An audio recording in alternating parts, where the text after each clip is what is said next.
ಸರ್ಕಾರ ಅಧಿಸೂಚನೆ ಹೊರಡಿಸಿದೆ ಸರ್. ನೋಡಿದೆ, ಫೈನಲ್ ನೋಟಿಫಿಕೇಶನ್ ಮಾಡಿದ್ದಾರೆ. ಇವತ್ತಿನವರೆಗೆ ಆ ಒಂದು ರೈತರ ನೋವು ಕಳೆದ ಸುಮಾರು 450-470 ದಿನಗಳಿಂದ ನಿರಂತರವಾಗಿ ಅಲ್ಲಿಯ ರೈತರು ಏನು ಪ್ರತಿಭಟನೆ ಮಾಡ್ತಾ ಇದ್ದಾರೆ. ಅಲ್ಲಿ ಅತ್ಯಂತ ಯಶಸ್ವಿಯಾಗಿ ಕೃಷಿ ಕೆಲಸಗಳು ನಡೀತಾ ಇದೆ. ತೆಂಗಿನ ತೋಟ, ಅಡಿಕೆ ತೋಟಗಳು, ರೇಷ್ಮೆ ಬೆಳೆ ಬೆಳೆಯತಕ್ಕಂಥದ್ದು, ಎಲ್ಲ ರೀತಿಯ ಒಂದು ಹೈನುಗಾರಿಕೆಯಲ್ಲಿ ಈಗ ತಿಂಗಳಿಗೆ 6 ಲಕ್ಷ ಲೀಟ್ರೇನೋ ಹಾಲನ್ನು ಹಾಕ್ತಾಯಿದ್ದೀವಿ ಅಂತಾರೆ. ಅಂಥ ಸ್ಥಳದಲ್ಲಿ ಇವತ್ತು ಅವ್ರನ್ನೆಲ್ಲ ಒಕ್ಕಲೆಬ್ಬಿಸ್ತಕ್ಕಂಥ ಕೆಲಸ ಮಾಡ್ತಾ ಇರತಕ್ಕಂಥ ಪ್ರತಿಭಟನೆ ಏನಿದೆ, ಸರ್ಕಾರ ಹಲವಾರು ರೀತಿಯಲ್ಲಿ ಅಲ್ಲಿ ಪ್ರತಿಭಟನೆ ಮಾಡ್ತಾ ಇರತಕ್ಕಂಥವರು ಮತ್ತು ಬೆಂಬಲ ಕೊಡಲಿಕ್ಕೆ ಹೋದವರಿಗೆ ಪೊಲೀಸ್ ಇಲಾಖೆ ವತಿಯಿಂದ FIRಗಳನ್ನು ಹಾಕಿ ತೊಂದರೆ ಕೊಡ್ತಾ ಇರ್ತಕ್ಕಂಥದ್ದು.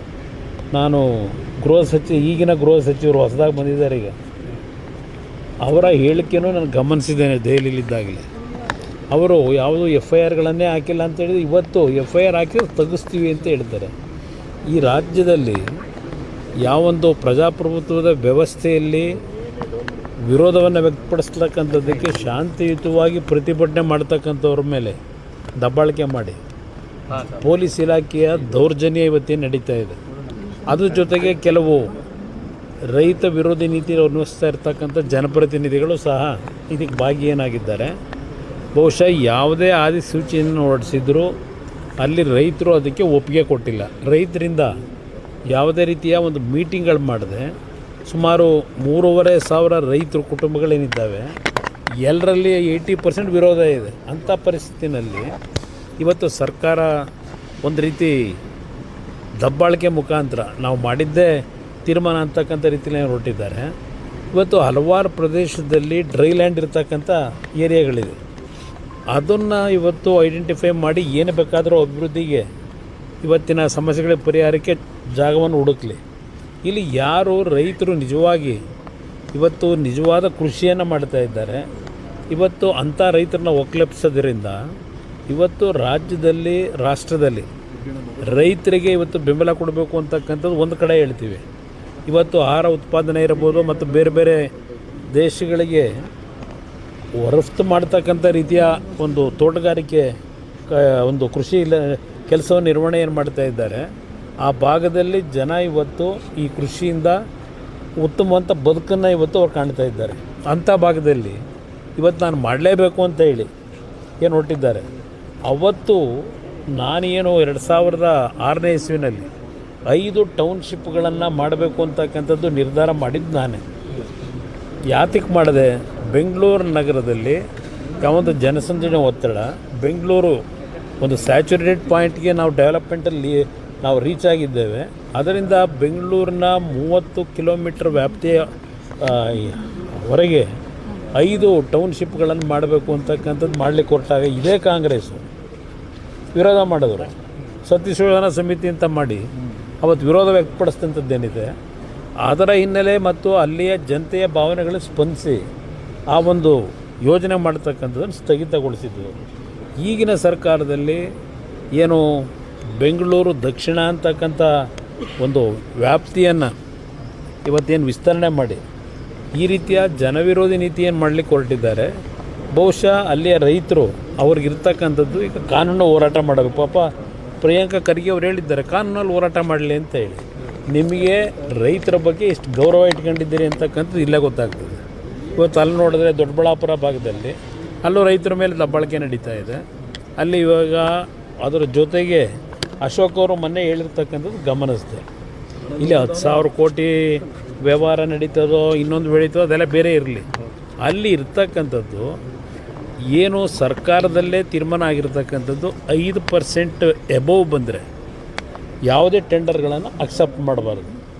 ಇಲ್ಲಿ ಯಾವೊಂದು ಘನತ್ಯಾಜ್ಯ ವಿಲೇವಾರಿಗೆ ಏನು ನಡೀತಾ ಇದೆಯಲ್ಲ 30 ವರ್ಷಕ್ಕೋ 38 ವರ್ಷಕ್ಕೋ ಇದೆ. ನಾನು ಇನ್ನೂ ಅದರ ಬಗ್ಗೆ ಚರ್ಚೆ ಮಾಡಲಿಕ್ಕೆ ಹೋಗಿಲ್ಲ. 30 ವರ್ಷಕ್ಕೆ 38,000 ಕೋಟಿ ಇವತ್ತು ವೆಚ್ಚದಲ್ಲಿ ಒಂದು ಕಂಪ್ನಿ ಕೊಡಲಿಕ್ಕೆ ಹೊರಟಿದ್ದಾರೆ, ರಾಮ್ಕಿ ಕಂಪ್ನಿಗೆ. ಆ 38 ವರ್ಷದ ಜೊತೆಗೆ ಮತ್ತಿನ್ನೂ 35 ವರ್ಷ ಆಮೇಲೆ ಮತ್ತೆ ಮುಂದುವರಿಸ್ಬೋದು ಅಂತ ಹೇಳಿ. ಮುಂದಿನ ದಿನಗಳಿಗೆ ಏನಾಯ್ತದೆ, ಯಾವ್ಯಾವ ಟೆಕ್ನಾಲಜಿ ಬಂದಿರ್ತದೆ, ಇದೆಲ್ಲ ನಮಗೇನು ಗೊತ್ತಿದೆ. ಹಲವಾರು ರೀತಿಯ ಟೆಕ್ನಾಲಜಿಗಳು ಇವತ್ತು ಬರ್ತಾ ಇದೆ. ಇವತ್ತು 38 ವರ್ಷಕ್ಕೆ ಕೊಡ್ತಕ್ಕಂಥ ಅವಶ್ಯಕತೆ ಏನಿದೆ? ಕೊಡ್ತಾ ಇರತಕ್ಕಂಥದ್ದು ಯಾವ ಆಧಾರದ ಮೇಲೆ ಕೊಡ್ತಾರೆ? ಫೈನಾನ್ಸ್ ಇಲಾಖೆಯಿಂದ ವಿರೋಧ ಇದೆ. ಆರ್ಥಿಕ ಇಲಾಖೆ ಅಧಿಕಾರಿಗಳು ವಿರೋಧ ವ್ಯಕ್ತಪಡಿಸಿದ್ದಾರೆ. ಅದು 19%, 18% ಎಬೋವ್ಗೆ. ಇವತ್ತು ಅದೇನೋ 21 ಪ್ಯಾಕೇಜೋ 22 ಪ್ಯಾಕೇಜೋ ಅದೆಲ್ಲ ಇದೆ. ಆಮೇಲೆ ಒಂದು ಸಲ ಮಾತಾಡೋಣ ಕೂತ್ಕೊಂಡು ನಿಧಾನಕ್ಕೆ. ಅದರಲ್ಲಿ ಒಂದು ಪ್ಯಾಕೇಜ್ ಬಿಟ್ಟರೆ ಇನ್ನು ಉಳಿದಿದ್ದೆಲ್ಲ 17-18% ಎಬೋವ್ ಇದೆ. ಅದರ ವಿರುದ್ಧ ನಾವು ತಕರಾರೆಲ್ಲ ತೆಗೆದಿರೋದು ವಿರೋಧ ಪಕ್ಷಗಳು. ನಿಮ್ಮ ಇಲಾಖೆಯ ಅಧಿಕಾರಿಗಳು ಇವತ್ತು ತಕರಾರು ತೆಗೆದಿರ್ತಕ್ಕಂಥದ್ದು, ವಿರೋಧ ವ್ಯಕ್ತಪಡಿಸಿರ್ತಕ್ಕಂಥದ್ದು ಅಲ್ಲೇನೆ. ಇದೇನೋ ಕಮಿಟಿ ಏನೋ ಮಾಡ್ಕೊಂಡ್ರಲ್ಲ, ಆ ಕಮಿಟಿ ವರದಿ ಏನು ಕೊಟ್ಟರೆ ಗೊತ್ತಿಲ್ಲ. ಆ ಕಮಿಟಿ ಇವರೇನು ಹೇಳ್ತಾರಲ್ಲ ಅದು ಕೆಬ್ಬೆಟ್ಟೋಗ್ತಾರೆ ಈಗಿನ ಕಮಿಟಿ. ಏಕೆಂದರೆ ಎಲ್ಲರಿಗೂ ಬುಲ್ಡೋಸ್ ಮಾಡ್ತಕ್ಕಂಥ ವ್ಯಕ್ತಿ. ಅದರಿಂದ ಇದು ದೊಡ್ಡ ಒಂದು ಅನಾಹುತ ಬೆಂಗಳೂರು ನಗರದ ನಾಗರಿಕರ ಮೇಲೆ ಹೊರೆ ಆಗ್ತಕ್ಕಂಥದ್ದು ಇದೆ. ಅದರಲ್ಲಿ ಯಾವ ಸಂಶಯ ಇಲ್ಲ. ಅದು ನೋಡೋಣ, ಗೃಹಲಕ್ಷ್ಮಿದು ಈಗ ಅದೇನೋ ಒಂದು ಮೃತರಾಗಿದ್ದಾರೆ, ಅವರಿಗೆಲ್ಲ ಅವ್ರ ಅಕೌಂಟಲ್ಲಿ ದುಡ್ಡು ಹೋಗ್ತಿದೆ. ಇದೆಲ್ಲ ಹೊಸದಾಗಿ ಏನು ಶುರು ಮಾಡ್ಕೊಂಡವರು ಸುಮಾರು 2 ಲಕ್ಷ 4 ಲಕ್ಷ ಇವತ್ತು ಕಡಿತಗೊಳಿಸ್ಬೇಕು ಅಂತ ಹೇಳಿ ಅದು ಏನೇನು ಮಾಡ್ತಾರೆ ನೋಡೋಣಂತೆ. ಸರ್, ಈಗ ಬಿಡದಿ ಟೌನ್ ಮಾಡೇ ಮಾಡ್ತೀನಿ ಅಂತ ಹೇಳ್ತಿದ್ರು ಸಿಎಂ ನೋಡೋಣ. ಈಗ ಯಾವ ರೈತರು ಬರೋಕೆ ಹೇಳಿ ಜೊತೆಲಿ ಹೋಗೋಣ. ಅಲ್ಲ, ಒಂದು ನಿಮಿಷ ಮುಖ್ಯಮಂತ್ರಿಗಳಿಗೆ ಆಹ್ವಾನ ಕೊಡೋಣಂತೆ, ಹೋಗೋಣಂತಲ್ಲಿ ಜನಗಳ ಹಳ್ಳಿಗಳಿಗೆ ಹೋಗೋಣ. 8 ಹಳ್ಳಿ ಇವ್ರು ಮಾಡಿದಾರಲ್ಲ, ಹೋಗೋಣಂತೆ ಹಳ್ಳಿಗಳಿಗೆ. ಹಳ್ಳಿಲಿ ಜನ ಎಷ್ಟು ಜನ ಅದಕ್ಕೆ ಒಪ್ಪಿಗೆ ಕೊಟ್ಟಿದ್ದಾರೆ? ಎದುರುಗಡೆ ಚರ್ಚೆ ಆಗಲಿ, ಪ್ರತ್ಯಕ್ಷವಾಗಿ ಚರ್ಚೆ ಮಾಡೋಕ್ಕೆ ತಯಾರಾಗಿದ್ದಾರೆ. ಜನವೇ ತಯಾರಾಗಿದ್ದಾರೆ. ನಾನು ಹೋಗ್ಬೇಕಾಗಿಲ್ಲ, ನೀವು ಹಳ್ಳಿಗೆ ಹೋಗಿ ಬಂದ್ರಪ್ಪ, ಗೊತ್ತಾಗುತ್ತೆ. ಇವತ್ತು ಯಾವ ಶಾಸಕರ ಹೆಸರು ಹೇಳ್ತೀರಿ, ಅಲ್ಲಿ ಜನ ಓಡಿಸಾಡಿದ್ದು ಗೊತ್ತಿಲ್ವಾ? ಅಲ್ಲಿ ಹೋದಾಗ ಅಲ್ಲಿಂದ ಅವ್ರಿಗೆ ಓಡಿಸ್ಕೊಂಡು ಹೋದಂಥದ್ದು ಪ್ರಕರಣ ನಡೀತಲ್ಲ, ಶಾಸಕರನ್ನ ಕದ್ದು ಹೋದ್ರಲ್ಲ, ಅವರೇ ಎಲ್ಲ ನಡೆದಿರತಕ್ಕಂಥ ಒಂದು ಘಟನೆಗಳಲ್ಲಿ. ಅದರಿಂದ ಇಲ್ಲಿ ಪ್ರಶ್ನೆ, ಸರ್ಕಾರ ನಿಜಕ್ಕೂ ಆ ಕಾರ್ಯಕ್ರಮಕ್ಕೆ ಅನುಷ್ಠಾನಕ್ಕೆ ತರಬೇಕು ಅಂತ. ಈಗ ಚನ್ನರಾಯಪಟ್ಟಣ ಇಲ್ಲಿ ನಮ್ಮ ದೇವನಹಳ್ಳಿ ಹೋಬಳಿನಲ್ಲಿ ಒಂದು 2-3 ವರ್ಷ ನಡೆಸಿದ್ರು. ಈಗ ಅದನ್ನು ಕ್ಯಾನ್ಸಲ್ ಮಾಡ್ಕೊಂಡ್ರು. ಈಗ ಅದರಿಂದ ಯಾವುದೇ ಒಂದು ಯೋಜನೆ ನೀವು ತರೋದಾದರೆ ರೈತರುಗಳನ್ನು ಕನ್ವಿನ್ಸ್ ಮಾಡಬೇಕು. ನೀವು ರೈತರ ಮೇಲೆ ದಬ್ಬಾಳಿಕೆ ಮಾಡಿ ಅದನ್ನು ನಾವು ಮಾಡ್ತೀವಿ ಅಂತಕ್ಕಂಥದ್ದು ಇದೆಯಲ್ಲ, ಅದು ಎಲ್ಲ ಒಂದು ಕಡೆ ನೆಗೆಟಿವ್ ಹೊಡಿತದೆ ಅಂತಕ್ಕಂಥದ್ದು ಕಾಯ್ದು ನೋಡಿ.